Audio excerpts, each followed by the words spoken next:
ಎಲ್ಲದಕ್ಕಿಂತ ಹೆಚ್ಚಾಗಿ ನಮ್ಮಲ್ಲಿ ಯಾವಾಗಲೂ ಹೇಳ್ತಿದ್ವಿ ಇಂಡಸ್ಟ್ರಿ ವಿದ್ಯಾವಂತರು ಕಡಿಮೆ ಅಂತ. ಅದರಲ್ಲಿ ವಿದ್ಯಾವಂತರ ವರ್ಗಕ್ಕೆ ಸೇರುವಂಥ ಅದ್ಭುತವಾದ ನಿರ್ದೇಶಕರು.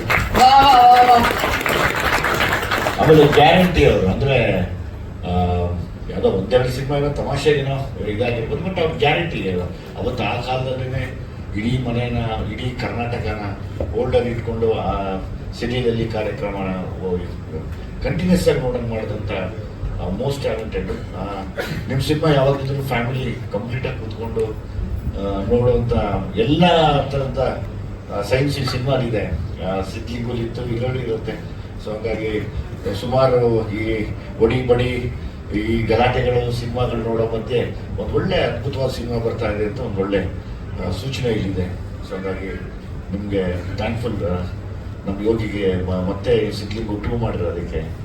ಇದನ್ನ ಕಂಟಿನ್ಯೂ ಆಗಲಿ, ಸಿದ್ಲಿಂಗು ಅನ್ನೋ ವರ್ಷನ್ನು ಮುಂದಕ್ಕೆ ಹೋಗ್ತಾ ಇರ್ತೀವಿ ಸರ್. ಯಾಕಂದ್ರೆ ನಮ್ಮಲ್ಲಿ ಸ್ಕ್ರಿಪ್ಟ್ಗಳು ಸಿಗೋದೇ ಕಷ್ಟ. ಇನ್ನೊಂದ್ಸತಿ ಮಾಡಿದ್ರೆ ಸಿದ್ಲಿಂಗು ಪಾರ್ಟ್ 3 ಅನ್ನೋ ಒಂದು ಇದನ್ನು ಕಂಟಿನ್ಯೂ ಮಾಡಿ ಅದೊಂದು ಜಾನರ್ ಹಂಗೆ ಇಟ್ಕೊಂಡು ಹೋಗ್ಲಿ ಅನ್ನೋ ನನ್ನ ಆಸೆ. ಜೊತೆಲಿ ಇಲ್ಲ, ನಮ್ಮಲ್ಲಿ ಕೊರತೆ ಏನಾಗಿದೆ ಅಂದರೆ ಕೊರತೆ ಬಹುಶಃ ಎಲ್ಲರೂ ಲೈಕ್ ಯೋಗಿ ಆಗ್ಬೋದು, ಡೈರೆಕ್ಟರ್ ಆಗ್ಬೋದು, ಇಲ್ಲಿರುವಂಥ ಎಲ್ಲ 3 ಪ್ರತಿಭೆಗಳಾಗ್ಬೋದು, ಎಲ್ಲರೂ ತುಂಬ ಒಳ್ಳೆ ನಟರು. ಅಂದರೆ ಎಲ್ಲರೂ ತುಂಬ ಮಾಗಿದ್ದೀವಿ, ಅಂದರೆ ತುಂಬ ನೊಂದು ಬೆಂದು ಮಾಗಿ ನಟನೆ ಅನ್ನೋದನ್ನ ತುಂಬ ಜೀವಿಸೋ ಶಕ್ತಿ ಇರುವಂಥ ಒಂದು ಟೈಮ್ ಈಗ ನಮಗೆ. ಎವ್ರಿಬಡಿಗೂ ಯೋಗಿ, ಸೋನು ಆಗ್ಬೋದು, ನೀವು ಆಗ್ಬೋದು, ನೀವು ಎಲ್ಲರೂ ಈ ಟೈಮ್ನ ನಾವು ಖಂಡಿತವಾಗ್ಲೂ ಉಪಯೋಗಿಸ್ಕೋಬೇಕು, ತುಂಬ ಉಪಯೋಗಿಸ್ಕೋಬೇಕು. ಯಾಕಂದ್ರೆ ಈಗ ನಾವು ಎದುರ್ಕೊಂಡು ಹಿಂದೋದ್ರೆ ಅಂತೂ ಖಂಡಿತವಾಗ್ಲೂ ಮರ್ತು ಬಿಡ್ತಾರೆ ಈಗ.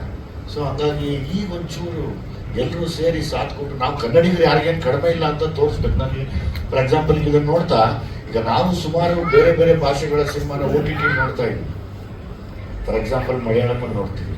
ನನಗೊಂದು ಆಸೆ, ಈ ಸಿನಿಮಾ ಅಷ್ಟು ದೊಡ್ಡ ಮಟ್ಟಕ್ಕಾಗಲಿ. ಯಾಕೆಂದರೆ ನಾವು ನೋಡುವಂಥ ಎಲ್ಲ ಸಿನಿಮಾಗಳು ನಾನು OTT ನೋಡ್ತೀನಿ ಖಂಡಿತವಾಗ್ಲೂ. ಒಳ್ಳೊಳ್ಳೆ ಸ್ಕ್ರಿಪ್ಟ್ ಮಲಯಾಳಂ ಸಿನಿಮಾಗಳಿಗೆ ಅದ್ಭುತವಾಗಿ ಮಾಡ್ತಾ ಇದ್ದಾರೆ, ತಮಿಳಲ್ಲಿ ತುಂಬ ಅದ್ಭುತವಾಗಿ ಮಾಡ್ತಾ ಇದ್ದಾರೆ. ನನಗೇನಂತ ಅರ್ಥ ಆಗ್ತಿಲ್ಲ, ಕನ್ನಡದಲ್ಲಿ ಅದ್ಭುತವಾದ ಪ್ರತಿಭೆಗಳಿದೆ, ಅದನ್ನು ಕರೆಕ್ಟಾಗಿ ತೊಗೊಂಡೋಗಿ ನಿಲ್ಲಿಸುವಂಥ ಸ್ಟೇಜ್ ಸಿಗ್ತಾ ಇಲ್ಲ. ಅದಕ್ಕೊಂದು ಸುಮಾರು ಕಾರಣ. ನಾನು ಈಗ ನಮ್ಮ ಬಾವರ ಹತ್ರ ಮಾತಾಡ್ತಾ ಇದ್ದೆ, ಈಗ ಸೀರಿಯಸ್ ಆಗಿ ಮಾತಾಡಿದೆ. ಮೊನ್ನೆ ಯೋಗಿ ಬಂದಾಗಲೂ ಸೀರಿಯಸ್ ಆಗಿ ಮಾತಾಡಿದೆ ನಾನು. ಯೋಗಿ ಹಿಂಗೆಲ್ಲ ಯೋಗಿ ಇದು ಮಾಡಬೇಕಪ್ಪ ಅಂತೇಳಿ ನಮಗೆ ಟಾಪದ ಥರ ಕಾಣ್ತಾ ಇದೆ. ಅದನ್ನು ಒಂಚೂರು ನಾವೆಲ್ಲ ಕೂತು ನಿಂತು ಮಾತಾಡಿ ಮುಂದುವರೆದ್ರೆ ಖಂಡಿತವಾಗ್ಲೂ ದೊಡ್ಡ ಮಟ್ಟಕ್ಕಾಗುತ್ತೆ. ಬಿಕಾಸ್ ಎಲ್ಲರೂ ಹೈಲಿ ಟ್ಯಾಲೆಂಟೆಡ್ಸ್ ಇದ್ದೀವಿ, ತುಂಬ ಒಳ್ಳೆ. ನನಗೆ ಯೋಗಿ, ನನಗೆ ಆಸ್ ಅನ್ ಆ್ಯಕ್ಟರ್ ನಾನೇ ಫ್ಯಾನ್. ಅವನಿಗೆ ಭಯ ಇಲ್ಲದೆ ನಿಂತ್ಕೊಳ್ತಾನೆ, ಭಯ ಇಲ್ಲದೆ ನಿಲ್ತಾನೆ. ನನ್ನ ಆ ಭಯ ಇಲ್ಲದೆ ಅದು ತುಂಬ ದೊಡ್ಡ ಶಕ್ತಿ. ಅದು ತುಂಬ ಕಷ್ಟ, ಅದು ಎಲ್ಲರಿಗೂ ಬರೋಲ್ಲ. ಒಂದು ಸೆಕೆಂಡ್ ಫ್ರೇಮ್ ಇದೆಯಾ ಅಂತ ಹಿಂಗೆ ನೋಡ್ಬಿಡ್ತೀವಿ. ಇಲ್ಲ, ಅದನ್ನ ಮೀರಿ ನಿಲ್ತಾನಲ್ಲ, ಅದೊಂದು ದೊಡ್ಡ ಕೆಪಾಸಿಟಿ. ಅದು ನನಗೆ ನಾನು ಯಾವಾಗಲೂ ನೋಡಿದಾಗ ನನಗೆ ಒಂದು ಬೇಜಾರು ಅದೇನೆ. ಯಾಕಂದರೆ ಲೈಕ್ ನಾನು ಡೈರೆಕ್ಟರ್ ಆದ್ಮೇಲೆ ನನಗೆ ಇನ್ನೂ ಅನಿಸಿದ್ದು, ಲೈಕ್ ಈಗ ಸರ್ಕೈಲಿ ಸಿಕ್ಕಿ ಅವ್ರು ಫುಲ್ ಮೋಲ್ಡ್ ಮಾಡ್ತಾರೆ, ಅವ್ರು ಬಿಡಲ್ಲ, ಕಂಪ್ಲೀಟ್ ರೆಡಿ ಮಾಡಿನೇ ಆಚೆ ಕಡೆ ಬಿಡೋದು. ಆ ವಿಷಯದಲ್ಲಿ ತುಂಬ ಎಕ್ಸ್ಪೀರಿಯನ್ಸ್ಡ್ ಯೋಗಿ. ಬಟ್ ನನಗೊಂದೇ ಆಸೆ, ಒಳ್ಳೆ ಸ್ಕ್ರಿಪ್ಟು ಸಿಕ್ಕಿ. ಯೋಗಿ ಕೆಪಾಸಿಟಿನೇ ಬೇರೆ ಇದೆ, ಬಹುಶಃ ಅದಕ್ಕೆ ಟೈಮ್ ಬರುತ್ತೆ ಅಂದ್ಕೊಂಡಿದ್ದೀನಿ. ಏನು ಬರ್ತಾರೆ ನಾನು ಇರ್ತೀನಿ, ಜೊತೆ ನಾನು ನಿಂತ್ಕೋತೀನಿ. ನಮ್ದು ಅಂತ ಯಾವಾಗಲೂ ನನ್ನ ಎದೆ ಇದೆ. ಅದು ಅಂಥ ಸಮಯ ಬಂದರೆ ಬಿಡಲ್ಲ, ಯಾವುದೇ ಕಾರಣಕ್ಕೂ ಬಿಡಲ್ಲ, ನಿಲ್ಲಿಸ್ತೀನಿ. ಈಗ ಆಲ್ರೆಡಿ ಚೆನ್ನಾಗಿದ್ದಾನೆ ಅವನು, ತುಂಬ ಚೆನ್ನಾಗಿದ್ದಾನೆ. ನನಗೆ ಆಸ್ ಅನ್ ಆ್ಯಕ್ಟರ್ ನಾನು ತುಂಬ ಇಷ್ಟಪಡ್ತೀನಿ ಅವನ್ನ ನನ್ನ ಕೈಯಲ್ಲಿ ಸಿಕ್ಕರೆ ಬೇರೆನೇ ಮಾಡ್ತೀನಿ. ಅಂದರೆ ಬೇರೆ ಏನೇನೋ ತೋರ್ಸೋಕೆ ಆಸೆ ಪಡ್ತೀನಿ. ಒಬ್ಬರೊಬ್ಬರು ನಿರ್ದೇಶಕರು ನನ್ನ ಕನಸಿರುತ್ತೆ. ಹಂಗೆ ನನಗೊಂದು ಫೇವ್ರೆಟ್ ಏನು ಹೇಳ್ತಾರೆ, ನನಗೊಂದು ಮುದ್ದು ಮಗು ಥರ, ಚಿಕ್ಕ ಮಗುವಿಂದ ಆಡಿಸಿ ಕಿವಿಯೆಲ್ಲ ಕಚ್ಚೋರು ನಾವು ಒಂಥರ ಮುದ್ದಾಗಿದ್ವಿ. ನಿಮ್ಮ ಹೆಂಡತಿ ಹೋಗಿ ಕಚ್ತಾ ಇದೆಯಾ ಹಂಗೆ ಹೇಳೋ ಮತ್ತೆ ನಮಗಿಬ್ಬರು ಮುಖ ನೋಡ್ಕೋತಾರೆ. ನನಗೊಂದು ಆಸೆ, ಕಿವಿ ಕಚ್ಕೊಂಡಿರ್ತಾನೆ ಯಾವಾಗಲೂ. ಎಲ್ಲ ಕಿವಿ ಆರಾಮಾಗಿರ್ತಾನೆ.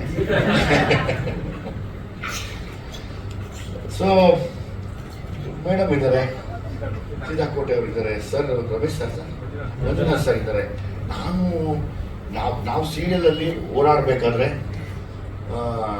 ದೊಡ್ಡ ಕಲಾವಿದರು ಇವರೆಲ್ಲ, ಇವತ್ತು ಅತಿ ದೊಡ್ಡ ಕಲಾವಿದರು, ಇವ್ರನ್ನೆಲ್ಲ ನೋಡ್ಕೊಂಡು ನಿಂತ್ಕೋತಿದ್ವಿ, ಏನು ಇವರೆಲ್ಲ ಹಿಂಗೆ ಯಾಕೆ ಮಾಡ್ತಾರಲ್ಲ ಅಂತ. ಆಮೇಲೆ ನನಗೆ ಮೇಡಮ್ ಜಿಮ್ಮೇಟ್ ನಾವಿಬ್ರು, ನಾನು ಅವ್ರ ಟ್ರೈನರ್ ಅವಾಗ. ಆಸ್ ಇಟ್ ಈಸ್ ನಿಮ್ಗೆ ಗೊತ್ತಿರಂಗೆ ಬಿ ಸುರೇಶ್ ಸರ್ ಆಫೀಸ್ಗೆ ನಾನು ಕೂಡ ಫೋಟೋ ಹಿಡ್ಕೊಂಡು ಹೋಗಿ ಸರ್ ನಾನು ಒಂದು ಪಾತ್ರ ಕುಡಿದ ಹಂಗೆಲ್ಲ ಗೆಳೆಯ ಅಂತ ಶುರು ಮಾಡಿದ್ರು. ಸೊ ಇವತ್ತು ನಾವೆಲ್ಲ ಒಟ್ಟಿಗೆ ಸೇರ್ತಾ ಇದ್ದೀವಿ. ಒಂದು ಖುಷಿ ವಿಷಯ ಅಂದರೆ ಒಂದು ಒಳ್ಳೆ ವೈಬ್ ಇದೆ ಸಿನಿಮಾಲಿ. ಆಮೇಲೆ ಎಲ್ಲ ದೊಡ್ಡ ತಂಡ ಇದೆ ಇಲ್ಲಿ. ನಾಗಾರ್ಜುನ ಅರಸು ಅಂತಾರೆ, ಕೆ ಬಿ ಸಿಂಗರು. ನೀವು ಮೈಕೆ ಬೇಡ ಅನ್ಸುತ್ತೆ, ಸುಮ್ಮನೆ ಹಂಗೆ ಆಡ್ಬೋದು. ನನ್ನ ಆಸೆ ಯಾವಾಗಲೂ ಅದೇ, ನಾನು ಈಗಲೇ ಅವ್ರ ಹತ್ರ ಶೇರ್ ಮಾಡಿಕೊಂಡೆ. ಇನ್ಫ್ಯಾಕ್ಟ್ ನಾನು ಆಮೇಲೆ ಸುಮ್ಮನೆ ನೀವು ಅಷ್ಟೇ ನಾನು ಕುಗ್ಗಿದಾಗ ಅಕ್ಕ ಸರಿ ಮಾಡ್ತಾರೆ, ಅವೆಲ್ಲ ಕೇಳಿಸ್ಕೊಂಡ್ರೆ ಇಮೋಷನಲ್ ಅನಿಸುತ್ತೆ. ಅಂದರೆ ನಾವು ಯಾರಿಗೂ ಏನು ಕಮ್ಮಿ ಇಲ್ಲ, ಏನು ಕುಗ್ಗದೇ ಬೇಕಾಗಿಲ್ಲ. ಆಯ್ತಾ?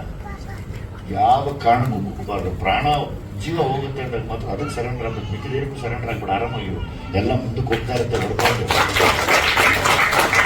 ಅಲ್ವಾ? ಯಾಕಂದ್ರೆ ಪರ್ಮನೆಂಟ್ ಅದು ನಮ್ಮನ್ನು ಬಿಟ್ಟು ಹೋಗೋದು, ಅವಾಗ ಮಾತ್ರ ಕುಗ್ಬೇಕು. ಅಲ್ಲಿವರೆಗೂ ಏನು ಬಂದರೂ ಕುಗ್ಬಾರ್ದು. ನೀವೆಲ್ಲ ದೊಡ್ಡ ದೊಡ್ಡ ನಟರುಗಳು, ನೀವೆಲ್ಲ ನೀವು 3 ಜನ ಅಷ್ಟೇ ಅದ್ಭುತವಾದ ನಟರುಗಳು. ನನಗೆ ಒನ್ ಆಫ್ ಎಲ್ಲ ಫೇವ್ರೇಟ್.